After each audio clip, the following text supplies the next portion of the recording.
The land of Lordran showcases the last vestiges of might and mania, held by a kingdom and its people now coming to the end of their long cycle. Death and decay are no stranger to this land, and with them comes a peculiar but sightly beauty found in the complex and diverse biomes waiting behind Lordran's walls.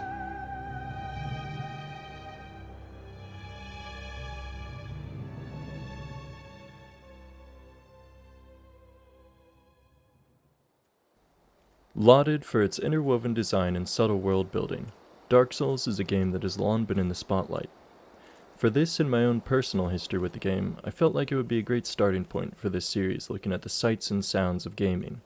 With this, I'm hoping to showcase some of the memorable environmental design in whatever games I cover, taking you, the viewer, on a tour with a bit of context to the world around you sprinkled in. Whether you're a past player looking for a bit of nostalgia, or someone completely foreign to the game, I hope you enjoy this look into what Lordran has to offer. Oh, and as I said, there will be narration throughout the video. If you're one for a more ambient flavor, I have made an alternate cut of this with no dialogue. It is purely the raw sights and sounds of Dark Souls, so if you're interested, find the link in the description. But otherwise, please enjoy.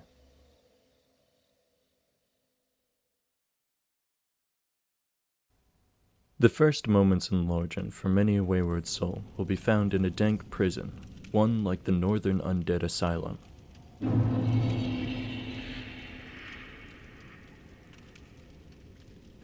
One of several pits dug out along the outskirts of the kingdom, Lordran's supposed undesirables, those afflicted with the curse of undeath, are housed here perpetually. Branded with the dark sign, the undead are a symbol of the waning reign of Gwyn, the ruler and founder of Lordran, a god amongst mortals, and the Lord of Sunlight. I won't go much more into the background of Dark Souls, as there are already many other more reputable sources of that information in this community. If you haven't yet learned of this history but are interested, take a look down in the description for a few excellent videos on the subject.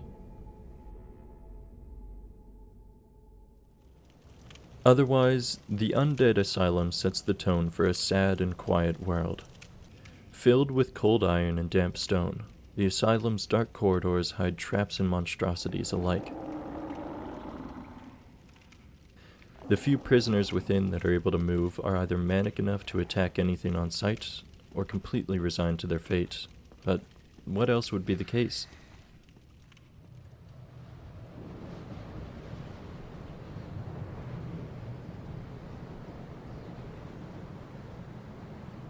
High on a snowy plateau buffeted by frigid winds, the wasteland surrounding the asylum offers no hint of truly escaping. A hulking warden bars the one single exit, its massive great hammer being the only bar keeping these prisoners restrained.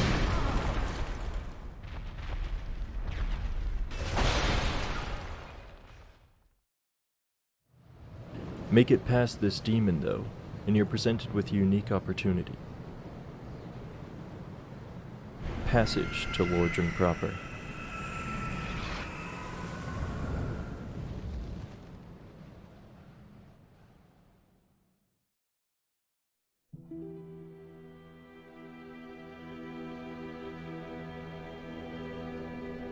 Firelink Shrine.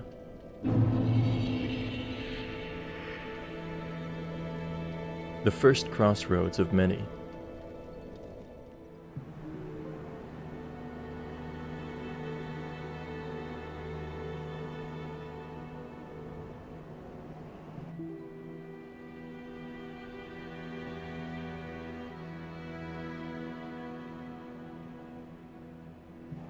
Its centerpiece and namesake, an abandoned shrine whose foundation still stands to offer shelter to travelers of any ilk. Adventurers, scholars, parishioners, all have been attracted to this kingdom for one reason or another. They congregate here just as those before them once did at the height of the Age of Light. A small amphitheater and chapel suggest community gatherings. Visitors could worship, socialize, or pay their respect to those that have been laid to rest. A blessing now made rare by the prevalence of undeath. When they've done what they've come for, They make their way back home, taking one of the many paths out of the shrine.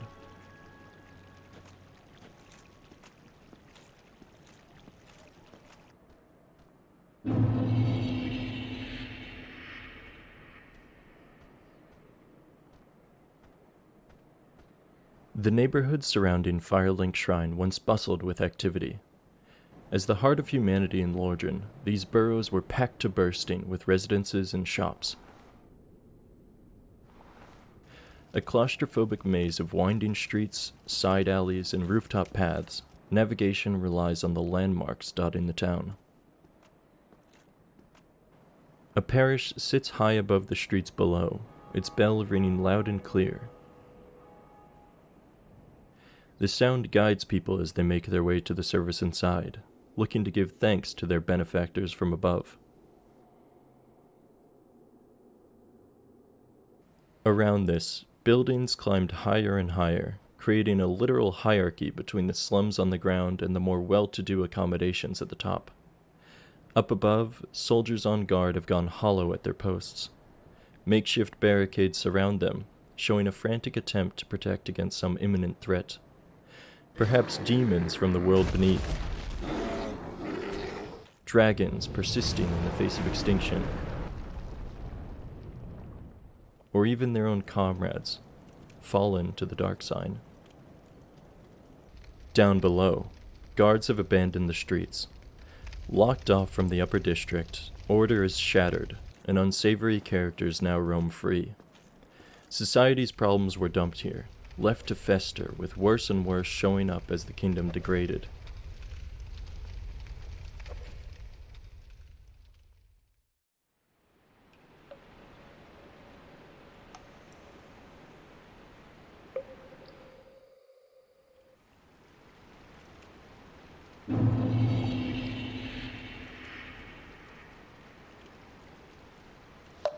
The ratways sprawling out below the surface serve as the last option for those thrown from the settlements above. The flow of a shallow canal is disturbed by bloated bodies and mounds of filth as it twists through the earth.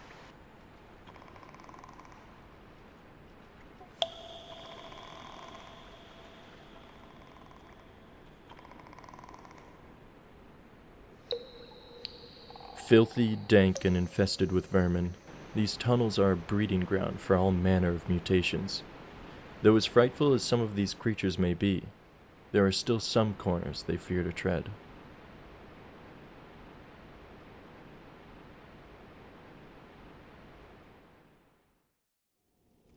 Those able to survive the depths will come across a truly remarkable pocket of civilization.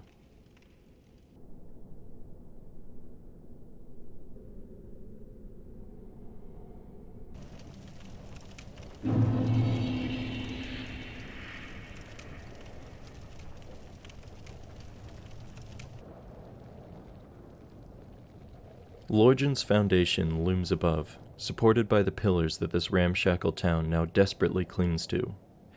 The incessant creak of the wood highlights the state of this structure as it climbs higher and higher, as though its crafters were grasping at any hold to pull themselves up to the world above. One wrong step on this mess of timber and twine would spell a quick and early end. Below lies a fetid swamp from which more creatures spawn. A feat of tenacity and adaptability, those able to live in this pit now thrive amongst the filth and poison pouring in from all sides. On one end, the den of something monstrous sits. On the other, the husk of an arch tree, the source of Blighttown's growth.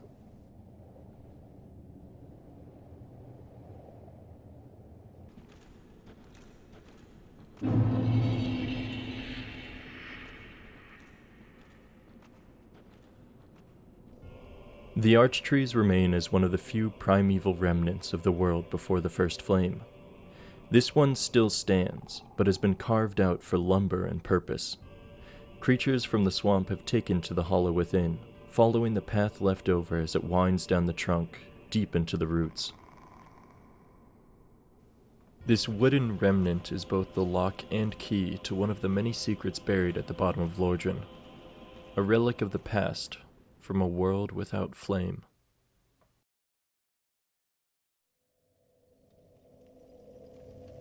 The kingdom's necropolis is one such other.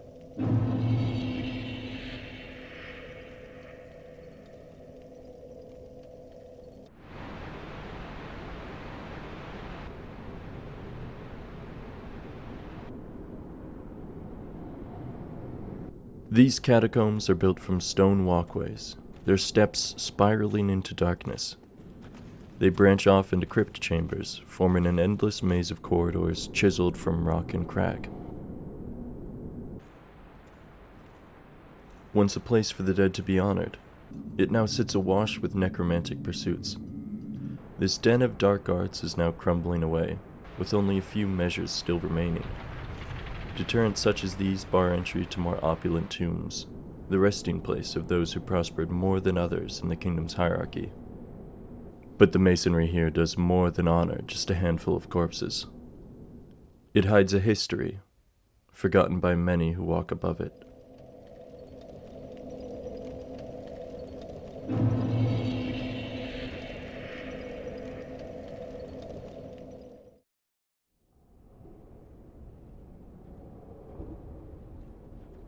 Terrain here is unsteady, melded with the pitch of its surroundings as massive sarcophagi are strewn about the cavern.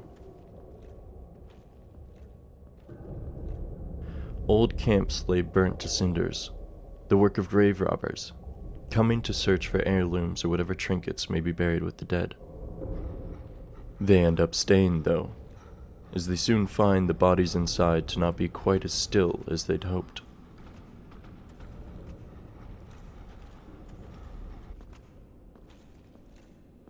As stone turns to bedrock, pathways through this haunt converge.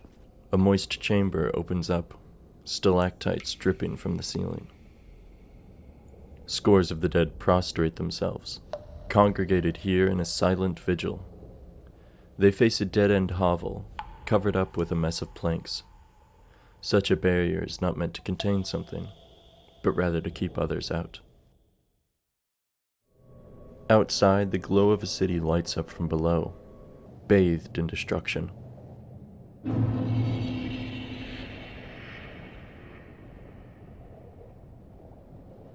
The outskirts of the home of once proud people now lie in ruins. Magma steadily floods the area, an endless stream pouring in from all sides. The slow drone of heat emanating from it bakes the walls of the remaining stone bastions. Passageways and infrastructure that once guided travelers through the region now teem with new inhabitants, lesser demons, born from the chaos that brought this land asunder. Their origin is tracked by a wave of roots sweeping through the ruins. Breaking through terrain, they fractal outwards from a single point, forming new routes and bridges through this torn-up land. Their stem cultivates far below the earth, within a great stone kiln, a furnace for chaos.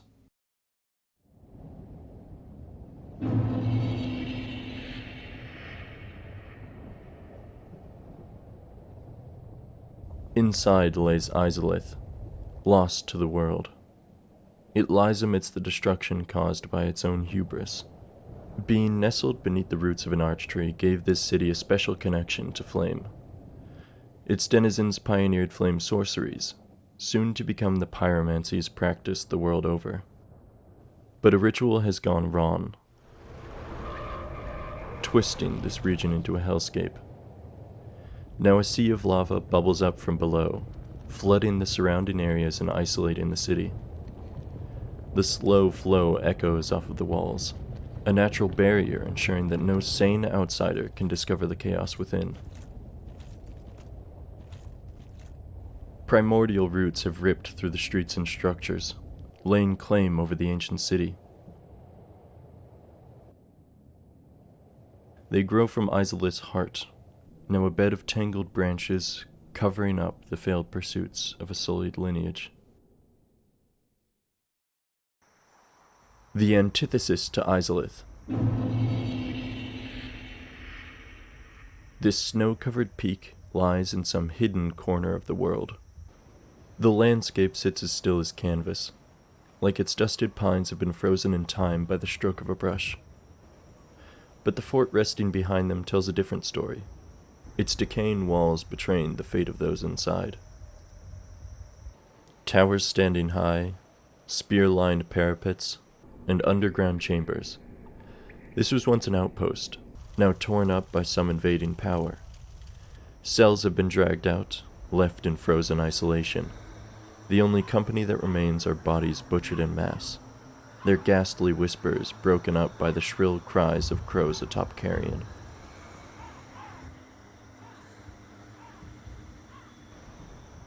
Undeath plagues even this remote location, but not without the tinge of an unsightly infection. The hollows here have mutated into something grotesque. They shamble along the walls, a visible deterrent to anyone who might stumble upon the true secret of this Bastille. Not any soul that once lived here, but something new, now camouflaged amongst the snow.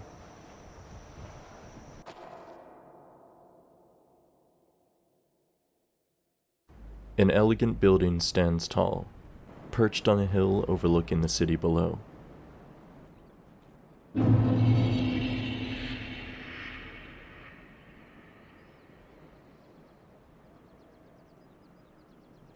Its interior houses a wealth of knowledge, elegantly crafted. Tomes and texts adorn marble walls with wooden accents. Ornate furniture complements the ambiance, welcoming those coming to study and learn. The ceiling runs high, carried up by vaulted staircases running on mechanized pylons. Hallways branch off, leading to other parts of this storehouse. The forefront of knowledge in Lordran, Seath, the duke and curator of this archive, created this building to further his own ends. On the surface lies the beautiful collection once flocked to by scholars and historians alike. But take the right corridors and passageways, and you find its true purpose. The crystals beneath the archives resonate with latent energy. Soft-spoken creatures rest atop silicate peaks, amidst a distorted atmosphere. As crystalline dust drifts down from above, a quiet chorus of chimes rings out. Light refracts off of the flakes, seemingly bending around surfaces not actually there. These caves house the Duke's magnum opus, that which kick-started his work elsewhere. His personal library sits hidden in the archives, now converted into a haven for experimentation. An unnatural thrum sits heavy in the air, echoing off of cells hidden within shelves. The Duke's research into crystallography is apparent, with the poor souls inside standing mindless and forgotten, their humanity slipped away as the halls around them emptied.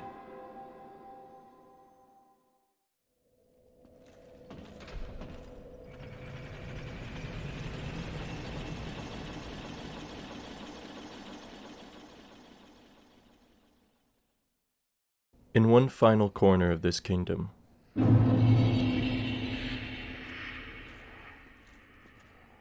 remnants of New Londo act as a warning and a reminder of Gwyn's discipline. The 4 kings who ruled this city of the undead fell to the Abyss, an ancient force opposite to the First Flame. A threat was growing, shaking the order maintained by the gods.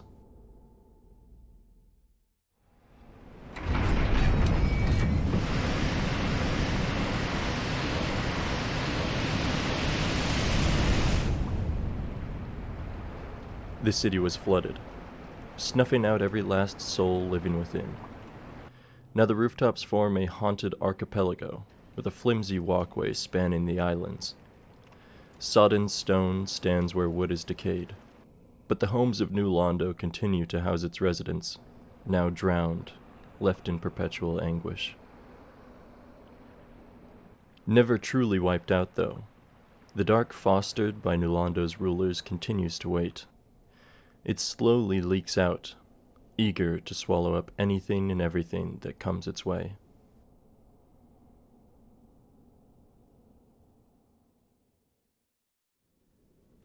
Far below the earth, A pit, swathed in darkness, eerily quiet.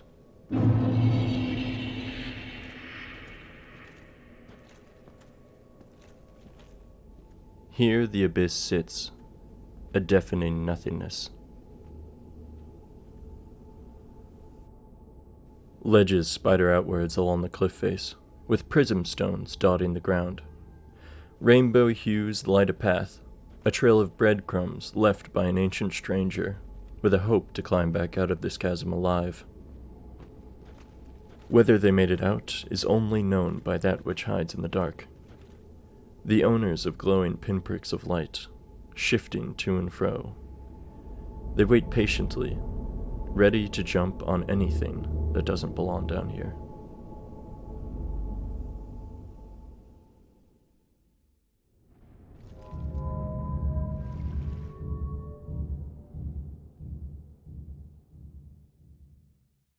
Above, the abyss claws its way to the surface.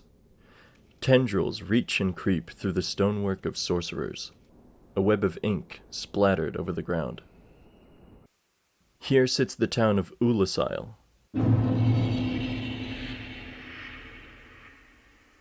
home of approximate magic, now slowly sinking into the earth below. Abyssal fluid bubbles forth from the ground, swallowing up the very foundation of this cliffside village. Buildings stand lopsided, their balconies connected by haphazard bridges. Insatiable, the dark here continues to corrupt.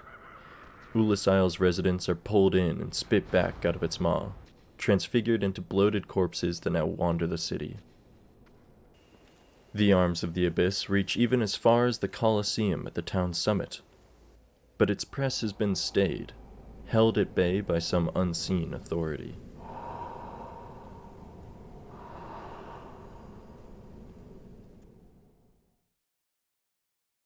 The abyss travels in more ways than one, though. In the woods surrounding Oolacile, the ground bursts forth. Black pits open up, releasing a miasma of haze into the air, where clouds form and thunder rolls.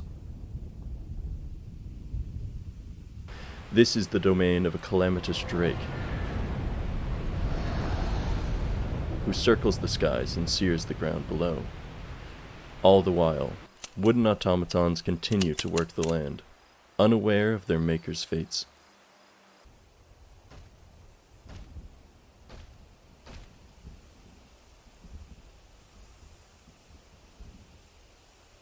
One last spot still sits preserved, yet untouched by the chaos outside.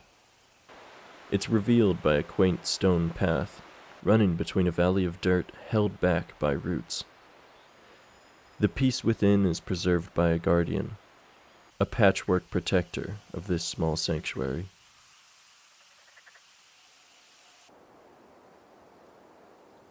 Over time, the forest changes.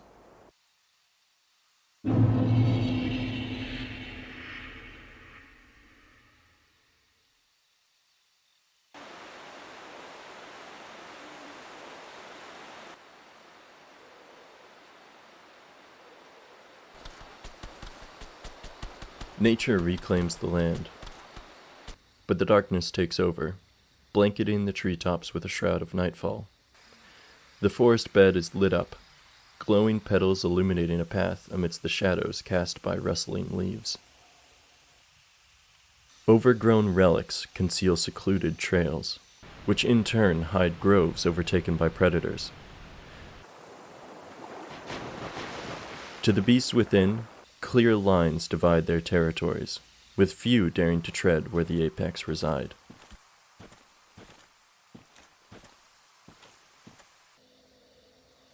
In their own zone, a band of hunters patrol the oaks, standing firm to both protect the life being cultivated here, and to honor those who have fought before them.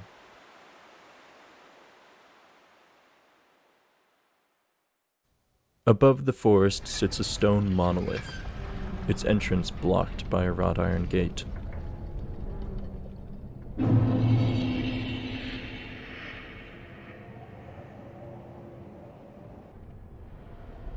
The interior serves no purpose other than to test the mettle of those brave enough to enter. The raised platforms within will make short work of an unsure foot, with a pit of tar and stone guardians awaiting those who survived the fall. More than a few swinging axes wait as challenges, though. Traps and tricks abound, operated by creatures enslaved to the architect's will. This veritable proving ground is a death trap to the unprepared. But those who bested are deemed fit to receive the finest prize this dead kingdom can offer: passage to the peak of Lordran hanging above.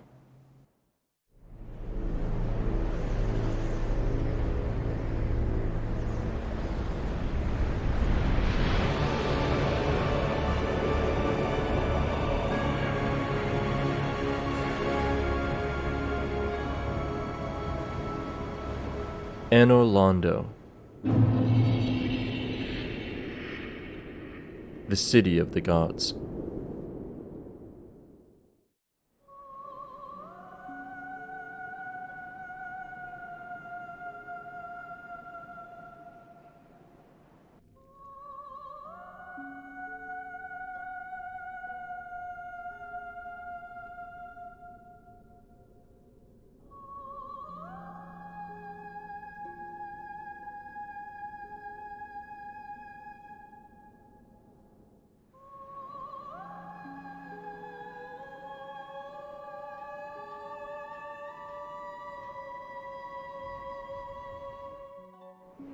A sprawling exhibition of gleaming Gothic style.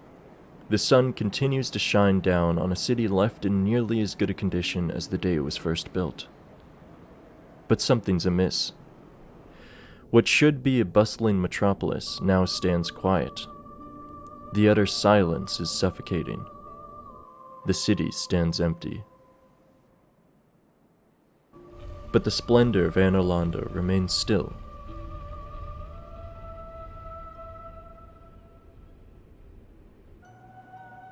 High above the now empty residential areas, a grand causeway runs through the city, towards a brilliant cathedral situated at the forefront of the community. A spinning pylon operates to limit traffic to the home of Gwyn and the buildings in its immediate vicinity.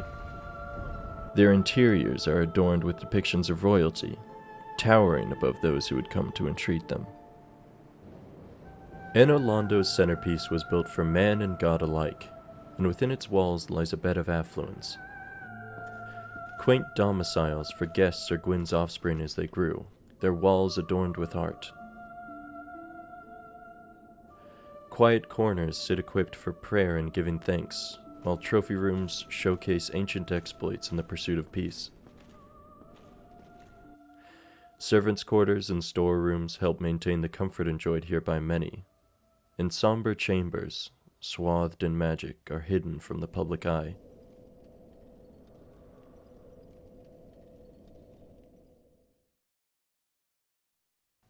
And finally, at the end of the road sits the last stop for many through the kingdom of Lordran. Great doors open up, revealing a magnificent central hall. Towering columns guide the last few steps ahead, leading to where marble steps give way to one final chamber. A place where answers may finally be found, where things may finally be explained.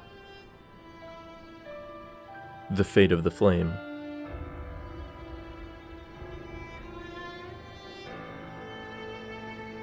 The fate of the kingdom.